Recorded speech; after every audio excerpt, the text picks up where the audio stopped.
Hello my fellow gamers and welcome to round 1 for Group B of the Shadows Winter Tournament, where we have 12 champions battling it out for supremacy, all for your entertainment throughout the rest of December. And yesterday we had Group A's round 1 and we had some ridiculously close games. I can tell you one thing, in this round we got some ridiculous games. Some of the setups and tactics that are used in this one is absolutely like you think outside the box, and then they just think outside the box. It is absolutely ridiculous, and it's going to be fantastic, guys. Big thank you for everyone that is taking part, people commenting, subscribing to the channel, dropping those likes, really appreciate it. And of course, guys, if you're coming here for the first time because one of your YouTubers is in Group B, obviously do check out Group A as well. I had that up on my channel yesterday, so you get to see more battles now. Some people, this could be the first round they've seen, being they only come through Group B. So yeah, for those guys, just a quick wrap up of the layout of the tournament. Where you've got 12 players and 2 groups of 6. They're going to battle it out over 5 rounds, and the top 2 people will then battle in the semi-finals and the finals. The group stage is going to last up to Christmas, and then the knockouts, the semi-finals, the finals and such will be between Christmas and New Year. So plenty to look forward to, guys. Let's jump into the first match. We have Black Phillip versus Azada Total Warrior. So we got Tomb Kings versus Greenskins, and they are playing on the devastation of Ostermark. And for those guys that are new to this tournament as well, just so you're aware, I'm actually doing it that not a single map is repeated in this tournament. So each game is going to be a completely different thing. You're not going to see the same map twice, which I'm very excited to be able to announce. I combed through for ages every map in the game, but it's all good now. We've got it. So let's jump into the main field of battle and see what these guys have brought. Looking over then, Zada's army of mighty greenskins and a solid front line of black orcs here. 3 units of black orcs. We also have 2 units of orc arrow boys and the rusty arrows. Always a good pick. Was Argona's pig. This has appeared in every orc game so far. It's almost like a must pick. We've got 2 goblin big bosses on spiders. Behind that we've got some nasty skokers, and behind that we have the Mangi Marauders, the goblin wolf archers, regiment of renown, and some goblin forest goblin spider rider archers. There we go. We also have in the flank some more of the Spider Riders with our nasty Skokers, and I believe it's the same on this side. Yes, and yes. Also, we've got to be careful because these are tricksy players. We've got a group of Goblin Wolf Riders hidden in this corner, and over here we have another unit of Goblin Wolf Riders hiding in the corners. So we have the Tomb Kings now. Now, I'm not sure what happened here. We've got some Necropolis Knights of Hellbirds, and we've got the Chosen of the Gods, your substitute of great bows, but they're deployed nowhere near the army, and as soon as the game starts they move into position. I don't know what happened here, really don't. We do have a 3 unit of the Carrion. I do like this though, 3 units of Skeleton Spearmen facing the other way, ready for that charge. We also have a couple more units of Skeleton Spearmen. There's a lot of Skeleton Spearmen in this one. We also have this guy, what's his name? The Grand Hierophant Kateb. He's got a big hat, so we'll call him Billy, yeah, because I'm not going to be able to, I'm going to get that name wrong all the time. We do have some Skeleton Warriors here, a couple units of Yushabti, and then a front line of Skeleton Warriors. We also have a Tomb Scorpion sat there ready to go. Now, and there it is, nearly forgotten last time, the Tomb Prince as well, who's hiding behind a tree. He is, he believes no one can see him. So, and there's a lot of feathers falling. How do you guys still have feathers if they're continuously falling? But this is a very interesting build. It's a lot of light infantry, skeletons, all skeletons, and then you've got the Ushabti as the support, the Tomb Scorpion at the front. Yeah, it's going to be interesting. We'll go up to normal speed now. So, the Tomb Kings actually outnumber the Greenskins slightly. Now the problem here is, this is a good deployment for the Tomb Kings. They probably expected the guys to outnumber them, so what they've done is they've gone on this hill and they're holding their ground. Now, I was thinking, is that kind of camping? But he's not in the corner, and also the Ushabti are moving up to then start shooting. So it's exactly the same as having artillery support. So, yeah, fair enough. Now, this means that poor Azada is going to have to move all of his orcs, his entire army, from here to then push up. And as you can see, the Black Orcs are taking quite a pounding thanks to the Chosen of the Gods. I mean, most of them kind of pick themselves up. We carry on. It's all good. And then immediately get shot down again. But some of them get back up. It's all good. There's only one guy. He's never mind. But yeah, this is causing quite a lot of damage. We do have some nasty skokers going around here.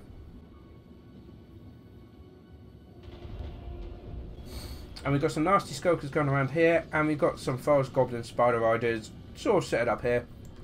So a couple of units of nasty skokers going around the flank. The goblin forest spiders are now moving up. But this is where they're kind of going to be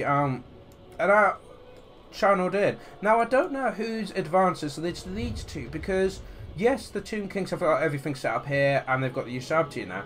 But this is an army of greenskins. They've all Black Orcs. They're just going to smash through the Skeleton Warrior line. Absolutely smash through it. Where are the Goblin Wolf Riders? Have yet to make a move. Waiting for the perfect time. Probably seeing if there's any other sneaky ambushes as well. Orc line's finally getting involved now, getting in there. You can hear the horns of war being blown as the archers will come in. And I love the amount of archers they've got. Look at this. For a greenskin army, this is a lot of range damage. Compared to what they can shoot back. Yeah, their shots are more powerful, but there's just so many greenskins. Look at that. And in comes the Black Orcs now, trying to get a few shots off by the Ushabti. And then they kind of hesitate, so it's just the goblins kind of run in there. And realise, why are we doing this on our own? Look at this range support. Hammering the Chosen of the Gods, doing so much damage. We do have now the Tomb Prince and the Noculus Knights getting involved. The Black Orcs have made full contact with the support of the archers. And as you can see, look, this skeleton unit is just gone pretty much already. But we do have the Tomb Scorpion. He's having a good time. I love the animations on him. But yeah, again, as you can see, the skeleton warriors here being smashed with the Ushabti. With and casting of the Cursed Blade, I can't finish Black Orcs. Now the Necropolis Knights are charging as well. Over here you got the Ushabti backing up the Swordsmen as well. Is there anything going on the back? We do have forces moving. The Karen is moving forward, probably to do with all this range attack they've got going on. I mean, yeah, look at it all. And in they come now, causing all chaos in the back lines. But you do have some Goblin Forest Spider Riders sat there as reserves, and they're countercharging the Crowns as they go. Got these nasty Skokers not really getting involved. Oh, they've got a Curse Pit on them. And Carnation going drown on them. But it's mainly down this front. But look, these guys have been complete. And the Tomb Scorpion is down, guys. But now the Knight comes in, and the Tomb Prince comes in, but there's not much of the Skeleton Warriors left. These Black Orcs have been quite badly decimated. Now the Spearmen that were in reserve are marching up. We do have the nasty Skokers have engaged the Skeletons. I'm not sure what's going on here though. Look, they're kind of just like, you alright? Yeah, you alright? Yeah, just ignoring each other. Now they run past. Wow, okay. Over at the back though, the birds are being slowly cleaned up nicely, thanks to the fact that you have these guys ready to charge in. Remember, Orc Armor Boys are still Orcs. They're going to be hard to take out. Wazark and the Goblin Bosses have moved back, and recovering the regen for the Tomb King has been established. This flank has been won, but a great cost there, but they are pushing the Black Orcs back. We do have the Grand Guy there, doing his magic now. But a new more Ushabti has been summoned at back, and they're coming straight to the rear of these Black Orcs. Ouch, that is going to cause, as you can see, a lot of damage. And then comes the Knights, but we also have Spider Riders getting in there as well, trying to help out. The Wolves have focused everything on here. Karens have tried to help as well, trying to win this flank. The left flank has been won by the Tomb Kings, but the right flank could go either way. The Vanessa support as well. And at this point, I think what I need to do is just hold the space bar, because I no longer know who's where. So red is Tomb Kings, yellow is Greenskins. Yeah, it's not looking good. The Greenskins look like they are starting to waver at this point. Nasty Skokers are taking on the Spearmen at the back.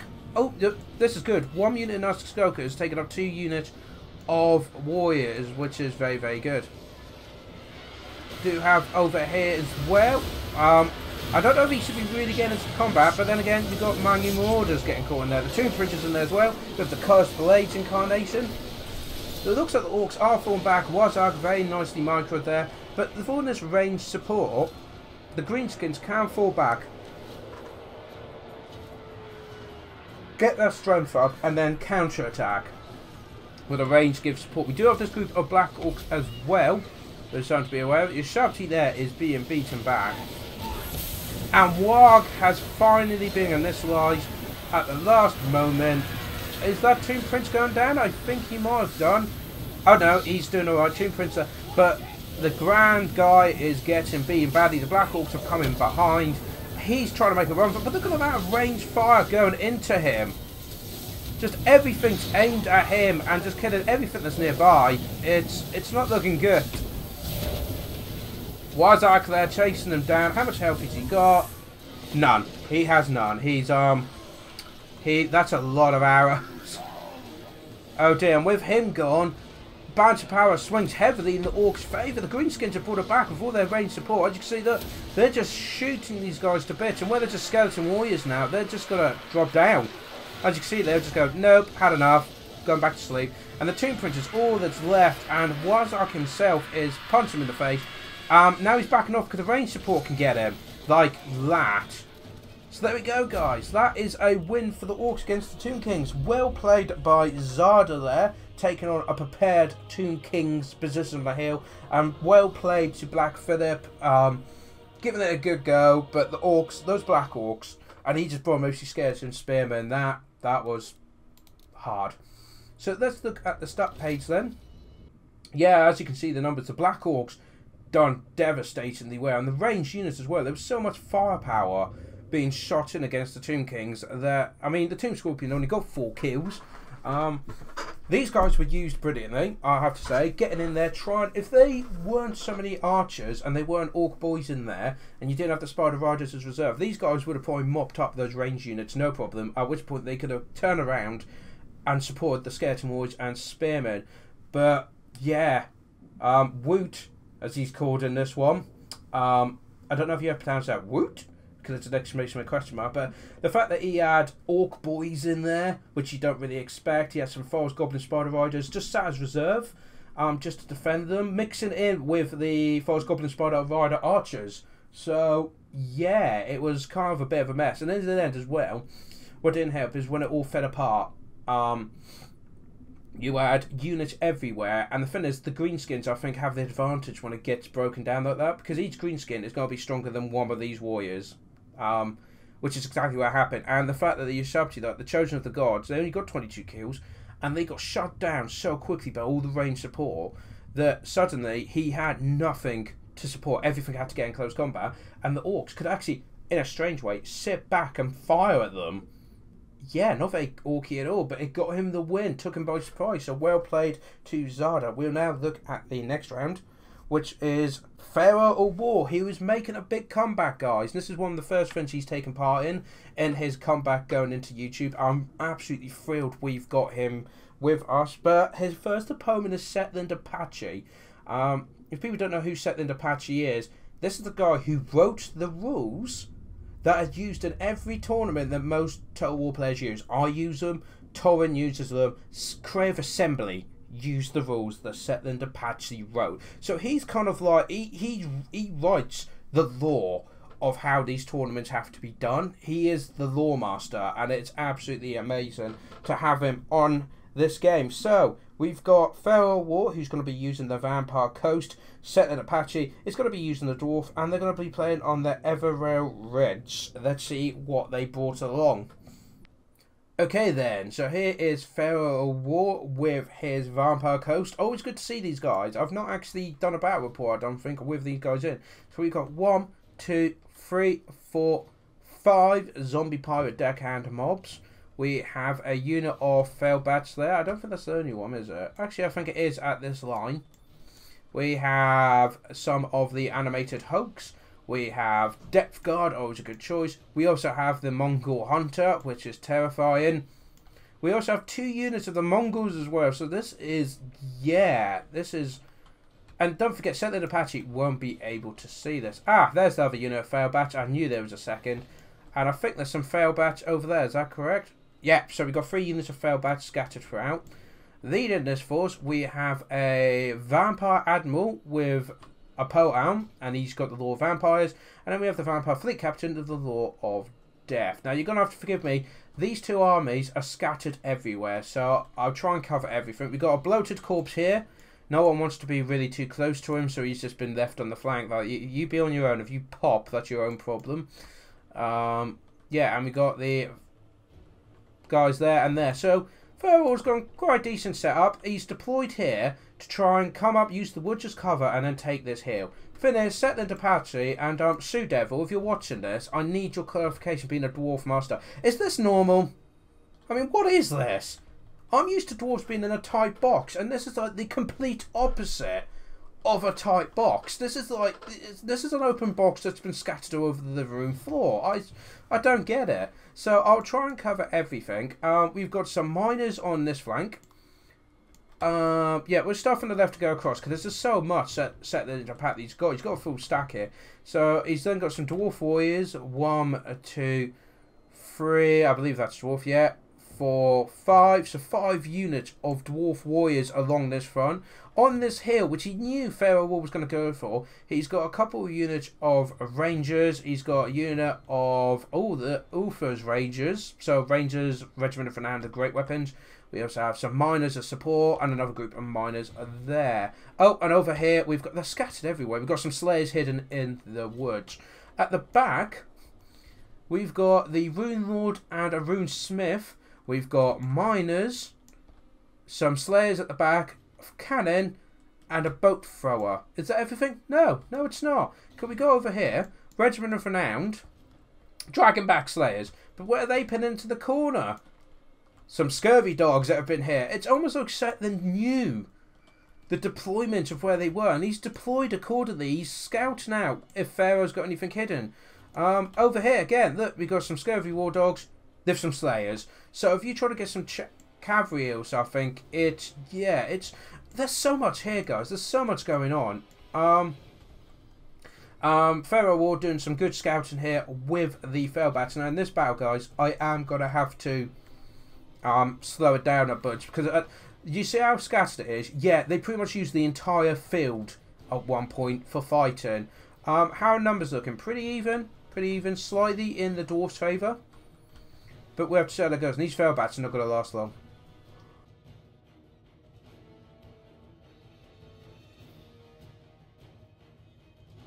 Right, let's get this up to normal speed then.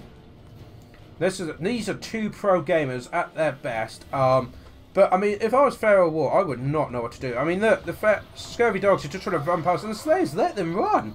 That was silly. They should have tried to stop them. Failbats just scouting ahead, but now you can see the main group here is doing a great job holding this off. What's good is the fact that Settler Apache is doing it, that it's in patches, it's in bits. The dwarf warriors are now coming across, but it means that, you know, the vampire coast can take them bit by bit. But the other side of that is the dwarves being so good with stamina. The Failbats have got in there now, causing a bit of mischief with the rangers. But it means that the dwarves can hit them in waves, so by the time the vampire coast start getting tired and worn out, more dwarves get drawn in there. Gotta keep an eye on that bloated one. Scurvy dogs though coming up from behind, but they're being countered by the rangers, who quickly then turn around and realise they can't outrun them. At this point the dwarves have moved in. Oh, look at this, guys. Oh, look at the size difference. It's just, why? Who at CA created this? This monstrosity. But there's some cannonballs coming in, so the cannons are getting involved. Got some dwarf warriors doing some good flanking here, trying to win the battle here. So now, this is what I mean by it starts going a bit chaotic, because you got some scurvy dogs over there. We have Failbats and harassing over here. We do have a unit, the Mongols, that of course are hidden, coming up through the woods here. We've got some slayers coming up behind them, but we do have a bloated one. But I think the bloated one is going for the slayers. I don't know. Is he just going to walk through that tree? Probably. And the zombie hands are trying to get in there so then the Mongols can hit in the flanks. And we've got these guys as well, the animated hoax, charging in the front. So very good setup. Feral War is making the most out of the fact that only half the dwarf forces are here. Animation and stuff. But yeah, so now the dwarves are getting in there. These guys have been discovered, which doesn't surprise me. Where's the Slayers are making a run from the bloated corpse.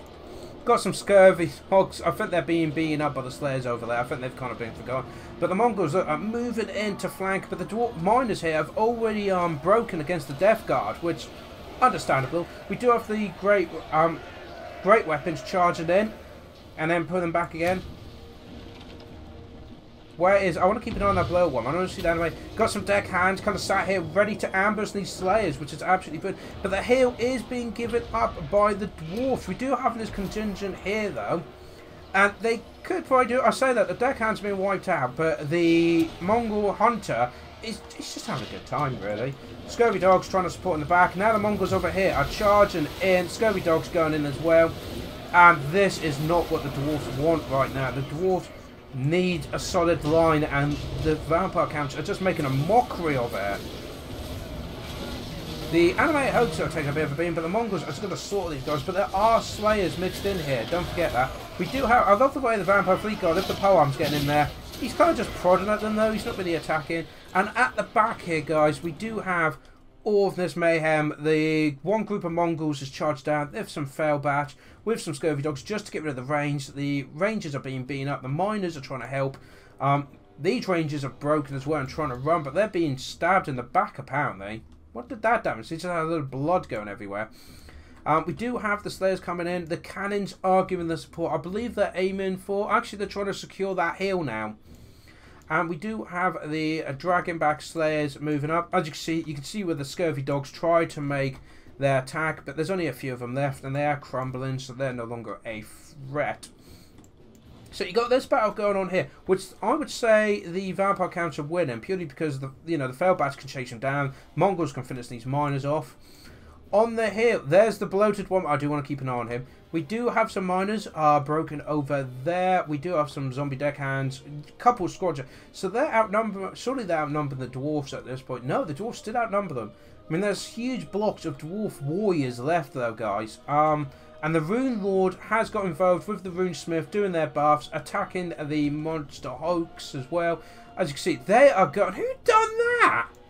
I think that was the Rune Smith just knocked this guy flying. Either that or a cannonball got him in the face. Either way, the dwarves are probably enjoying this. But we do have all these reserves sat here waiting to go. On this line, the deckhand mobs are probably going to win this engagement because they're already damaged and shaken. On this side, though, we have another engagement here where the zombie deckhand mob has been surrounded by miners and dwarf warriors. These will get absolutely annihilated. There's no doubt about that. It's just a matter of time. The quicker you can wrap that up, the better. Got some more dwarf warriors over here. They're confident, but they are very tired moving along there. Over here, the miners have... The dwarf warriors, sorry, have cleaned this guy's up. But you still have the Mongol hunter at 4 health. Why is that? Because he regens when he's in combat. Yeah, I just wouldn't. So the engagement has pushed along the hill now. The dwarves, I would say, are winning it. Purely because these guys can destroy them. Those are going to destroy them. And we've got reserves coming in. But the vampires have really pushed up. We've got more abilities being dropped now by the looks of it. Yeah, so Blight that's been upgraded. It's being dropped on these Slayers. Minus 30 armor. They don't have armor. But it is low in their weapon damage as well. But they are going to be wiping those Mongols out. The miner's going to be getting involved. He just got blown up by the looks of it. The Scurvy Dogs are trying to make an entrance. Maybe they're going to chase those Rangers down. Dragonback Slayers are staying put. We do have these Rangers have rallied and are now giving support. Can you see why I had to slow this game down, guys? Where's the bloated one? Don't say I've missed him. Where is he? Maybe I did miss him. Maybe he's already popped. Maybe he got shot. I don't know. He just, There you go. We got the incarnation of Nahek regenerating these guys, but it didn't help them. They're all gone. Suddenly the dwarf hold the hill. And there's this vampire fleet and with like, okay. Just suddenly, deckhands are coming in, but the dwarf reinforcements are coming in, and there's some dwarf reinforcements here, probably evening it up there. And these guys are slowly being wiped out, and it looks like this push against the artillery. I'd want to say they're doing well, but well, the Slayers would probably finish them off, to be honest. But there are now both units of Mongols charging in there, trying to deal with the range, try and get against those ballistas. That's okay. Now the Dragonback Slayers are getting involved. We've got some more Rangers rallying over here. Dwarves are now coming charging down the hill. Very heroic here. These Dwarf Warriors are doing a happy job just holding these down. These miners need to get involved as well. What's over here? I can see the something here. Got some Dwarf Warriors over there as well. Some Dwarf Warriors there. Oh, someone got discovered. Really funny. Look, see the animation in the crawl speed? You zoom out. Watch him. He glides. He does. The animation doesn't complete, and he just keeps gliding. But when you move in, he goes faster. There you go. A bit of trivia for that. Try and get one in every episode. The dwarfs are now completely surrounded. The Vampire Admiral. You've got the Vampire Captain there, but he's been sniped by Rangers, and the Dragonback Slayers are going after him because they've had enough. I believe the Mongols. Yeah, the Mongols have been shut down completely. They've been completely wiped out. Zombie deckhands trying to get involved, but they're being recharged down the hill by the dwarf board. Here comes the Mongol Hunter, though. Yeah, he's having a good time. But there's not much of left for the vampire. As you can see, the numbers for the vampire count is dropping hugely. They're now trying to charge in, but you've got the dwarves chasing them down, and the dwarves pretty much hold the hill. And Settler Depatchit needs to get these guys down and reinforce where he can. But also, once again, it comes down to missile damage. These Rangers are doing a great job hammering in. Just doing all sorts of damage. It looks like the fleet captain is about to get wiped out. The zombie deckhand mobs are being cleaned up by the dwarf warriors. I think the dwarf warriors are better one-on-one against the vampires, the zombies I suspect. But don't forget, we do have Slayers in there as well, including the Regiment of Renown. They're going to do a lot of damage. You can see now the Feral War is trying to get rid of the Lords, try and do that damage. The typical tactic that people do against dwarves is I'm not going to beat this, so I try and kill your Lords. And for some reason, dwarf Lords just don't die. I don't know if anyone's noticed this, but yeah, they just don't die. I mean, this guy's a beast, and the Rune Lord's just like, yep, and... Yep, no, apparently he does. And look, all of the undead on the hill have gone. They've all disintegrated, they've all crumbled, fallen apart. And because of that, the rest are now following in line. The dwarves have the hill, now moving down. Yeah, and you've got all this beautiful artillery firing in, doing some nice friendly fire, because reason. The Mongol Hunter's just been shot and killed by cannon fire. And there we go, guys. That is a win for Settler Apache and the Dwarves versus Feral War and his Vampire Coast.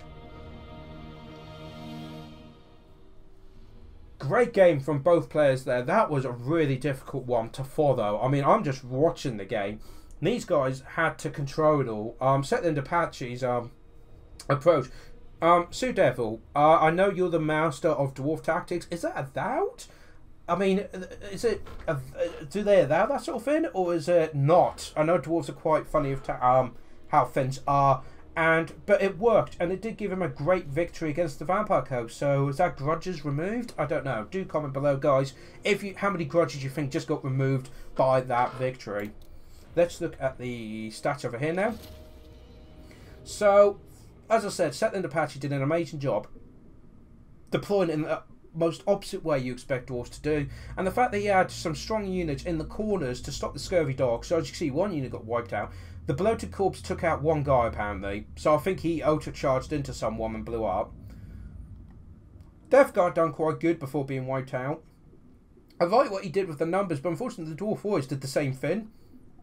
Failbats did good scouting and trying to get in there. The Mongol Hunter, as expected, did an amazing job. Pretty much won his battle on his own. And the Mongols as well, really good support. Anime Hoax, I think, got sniped out by the cannons, unfortunately. And the range as well by the dwarves was really well done. Look, 4 units of Slayers with the Regiment of Renowned. Very, yeah, heavy. But of course, it was worth it because all these big units he brought. All these big units, and these guys just cut them down. So fantastic game there. Now we're going to have dwarfs again, but this time through a Sue Devil, who is the dwarf master. He would be using his dwarfs against Ragnarok Total War, who unfortunately is using wood elves. you know how I feel about Wood Elves. But it's on a great battlefield as well. Really interesting setup and great game ahead. So let's go to the battlefield now. Let's look over, first of all, before I forget, the map we're using is Steppes of Isa, Pit of Thorns, which suits the Wood Elves, actually, of Ornus Woodland and that. It does suit them. I like this map for this engagement. So, Sue Devil, he's got some miners over here, scouting ahead. And this is what probably Pharaoh War was expecting and didn't get. So we've got some rangers at the front there, again, for scouting. A good solid line here. We've got some Longbeards. I believe it's 1, 2, 3, 4, 5 units of Dwarf Warriors. And then 3 units of Longbeards around the outside. Other of those, Longbeards as well. So we've got 4 units of Longbeards. We also have a Rune Lord and a Rune Smith. We also have a 4 unit of Rangers. None of them the Regiment of Renown though. We also have a Flame Cannon. Fire, woods. It's got to be good. We have a Boat Thrower. And we have the Grudge Thrower. So a nice setup here. But there's no Slayers. Where are the Slayers? Sue Devil, where are your Slayers? It's okay. It's not like the Wood Elves bring anything big or anything. You know, like dragons. And eagles, but no, it's alright. It's Sue Devil down these Slayers. I assume Setland Apache took all the Slayers, and Sue Devil's like, fine, I'll take these instead. Unfortunately, the High Elves have a well, yes, I know that's a Forest Dragon, but this is a Spell Singer Law of Beast on an eagle, and we've got a Glade Lord on another dragon, so this is terrifying. We also have Sisters of the Fawn set up here. Good battlefield for. A front line of 1, 2, 3, 4, 5 Eternal Guards of Shield. One of them being the Winterhard Guards, which are the Regiment of Renown of their nice blue colour scheme. Also on the flank over here we have the Tree Brigade. So it's 1, 2, 3, 4, 5 units of Dryads, I believe they're pronounced. So yeah, you've got trees on one flank, spearmen on the other. There's some Sisters of Faunus resorts, and then all flies. And the dwarves are just like, yeah, come at me. So this means the Wood Elves have to walk all the way here. And there's 3 paths of attack that he's using, and the dwarf is prepared for all of them. I do love the idea. Let's go cinematic now, guys, as the guys, you know, people come in. Imagine it, though. The dwarfs, they know the Wood Elves are out there, and all they can see is in this misty forest. They know they're out there somewhere, and they've gone on the one patch of non-forested ground they could find on the hill, and are kind of like, stand your ground, men. Well, I say men, dwarfs. You know, we've got lookouts ready. As soon as we hear anything, we will be ready for. Look, the fog stops just in front of where they are, which I think is absolutely very cinematic. You got some rangers kind of like scouring ahead. It's very nice. Very nice map for this setup. So if we go to a normal speed. So already we got the Grudge Thrower. Settling some grudges the good old fashioned way. That was a warm up. That was just them practicing. We do have scouting ahead the Spell Singer Beast. The 2 dragons are hanging back a bit. The Dryads are on the move. As you can see, sorry, Sue Devil is getting a position. We do have the Boat Throwers throwing. And yeah, this is probably not brilliant. He's trying to be sneaky. But as you can see, Sue Devil's got all his rangers together. Now the rangers are moving into one position. There are 5 units of rangers. Oh, we do have some dragon breaths coming down though. Or was that the bow ability? That might have been the bow ability actually. But here she comes, and here comes all of the boats. Just all of, and she's got Rune of Ratharoon on her. Twice I think she's got on her. I don't even know if that's legal, Sue Devil, but then again, I'm not even sure about the 2 dragons. So, you know, let's not be picky. But she can pretty much not move and is, yeah, being shot to bits. She has just under 2,000 health left, nearly half health. And these rangers are just like, yeah, we've got this. The boat first, the rangers moving up, but don't get too eager because there's more coming. Well, they are taking their sweet time about it. But this is what Ragnarok wants to use as these canyons and that as defense against this, and the trees as well. So the Spell Singer of Beast is routing. Does she rally before she goes off the field? Is she gone? She's gone. And they're still the boat throwers are still shooting at her, just to be sure. The dragons are pulling back now, and we do have the Eternal Guard in column formation. marching down, very cinematic. Dryads are just going across the open field, so grudges are being settled. They've rocks to the face. Oh, we do have the flame cannons firing now as well on the dragons, though that's probably not going to do too much. You can see now that Sue Devil's got his rangers back into formation. He's got his long beards ready as well. But they do have encourage in that. In come the dragons, and they're going to stand still. And oh, look at all those boats, and they try to shoot the flame cannon, which is probably the least thing they need to worry about. In come the dryads though, but they're kind of scattered. And the same, the Eternal Guard are in this column formation, which isn't great. The dragons have been fought off, and now we've got fire attacks dropping in on them. That's going to do so much damage against them, because you know wood burns. So we got these miners who have actually set up around this tree to distract Ragnarok, so these guys can then just deal with the few units that do get through that half strength before they even get in. The Rangers are pulling back to get themselves in a better position. We do have the Sisters of Thorn are making a move now on this flank up the hill, which has been left, well, I say unprotected. Longbeards now moving into position. Eternal Guard, Spearmen charging against Dwarf Warriors isn't probably going to be great. Dragons are kind of holding back. But you know, pretty much the entire Eternal Guard strike force, apart from that one, is hooked up on those miners.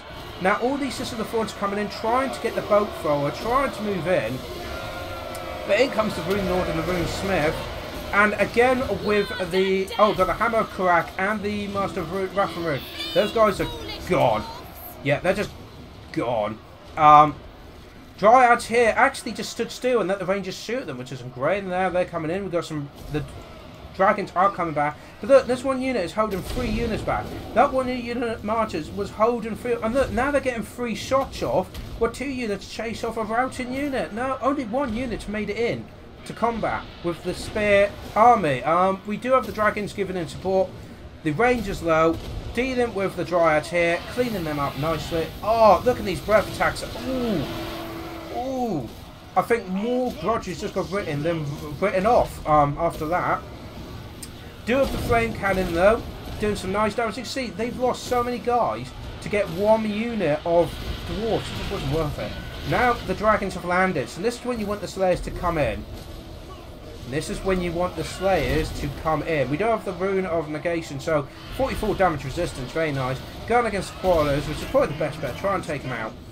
At the front, we do have some friendly fire gun. The flame cannon is like, yeah, the dwarves can handle some heat. The wood elves can't, but these guys are unbreakable, and a lot of this Eternal Guard are running now. And these 2 units are holding these for you. This unit of Dwarf Force needs to do something. They need to get either flank in. They're wavering, but they're coming back. We do have these guys, Longbeards getting into position, some Rangers going in there. But look, these dragons are taking a beating, and that's against Quarrels and Rangers. Well, sorry, just Rangers, isn't it? Got some Longbeards charging in. But now that's been dealt with, we do have the bow throwers aiming at the dragons, the flame cannons, the grudge throwers, all doing well. So the main line's engaged, but the dwarf miners who were being chased off, I say, are coming back behind. And so these guys are going to be pinned between 4 units. These Eternal Guard are trying to rally, but it's not going to happen. Oh, beautiful shot there by the flame cannon. Good shot, Shoe Devil. We do have some dryads. I've got behind, and these warriors have just stood there. There we go. Good job, Shoe Devil. Well done. But one dragon is starting to... Well, one dragon's broken. Master Ratharoon on it. And the Glade Lord's kind of just doing his thing, staying above like wood elves would. But the Badge of Power is huge in the dwarf favour now. Could this be a 2-0 win for the dwarfs in this round? The Dryads, this is not a good setup, guys. Barely any of them are actually fighting. And now the rest are breaking. Even the Glade Lord, he's broken. He's not even at half health. And he's routed. He's shattered. So, that's Wood Elf for you. He's on a dragon. He's meant to be amazing. He's got over half health and he still runs. Wood Elves. Dwarfs would never break. But we do now have 1 unbreakable unit, which are these 6. These 2 Eternal Guards. Where is it? Okay, there's 1 Eternal Guard. The 1 unbreakable guy. Okay, that's everyone. And look, the dwarves are just sat there laughing. Like, yeah, we've got this. So, guys, that is a victory for Shoe Devil and his dwarves against the Wood Elves. Not that I had any favouritism in this roundup. Let's be aware of that. Look, the dwarves only lost 225. Look, most of the stuff's at full strength still. Amazing job. Flame Camo with 200 kills. They both are a bit disappointing, but Sudeva, do comment below. I suspect he was aiming... Well, he fired at the Spell Singer, who did nothing, and then fled the table. Gallade Lord did very little, then fled the table. He did kill 40. The first Dragon down the right, the Sisters of Form were, in my opinion, thrown away. They charged in to try and get the artillery and got swamped by Rangers. And these... The Eternal Guard barely got anything. Same for the Dryads. It was too scattered. The attack was still too scattered. Wasn't too focused enough by Ragnarok, or Thor as he's called himself in this. So it just came in bits and pieces. As you saw, he had 3 units, I believe. Yeah, 3 units attacking the miners at the front. He had 1 unit chasing another unit, and he had 1 unit actually make it to the front line of the proper dwarfs. That was it. And Sudeva just sat there and shot them. So, yeah, there we go, guys. That is the final battle for this round for Group B. So, if we look at the table now, as you can see, we now have Sudevil, Setland Apache, and Zardar Total Warrior at the top of their wins. Feral War, Black Phillip, and Ragnarok Total War at the bottom. But again, this is only the first round, guys. There's 4 more rounds to go for each group. So that's 8 more days of battles, if you can handle that. I'm struggling, and it's only day 2. Anyway, guys, thank you very much for joining me. Do hit that like button. Do hit that subscribe button for more action. If you don't want to miss anything, hit that bell notification button as well. That's like I keep forgetting. You will be told the moment the next tournament game is on. And, of course, comment below. What was your favourite matchup? Who are you rooting for? What armies and that, do you prefer? How would you have done things differently? Any feedback, any thoughts, I really appreciate it. I'll try and reply to all of them. So thank you very much, guys. And I'll see you tomorrow for round 2 of Group A. That's when it'll get really interesting. Thank you very much for joining me, guys, and I'll see you tomorrow. Till then, take care.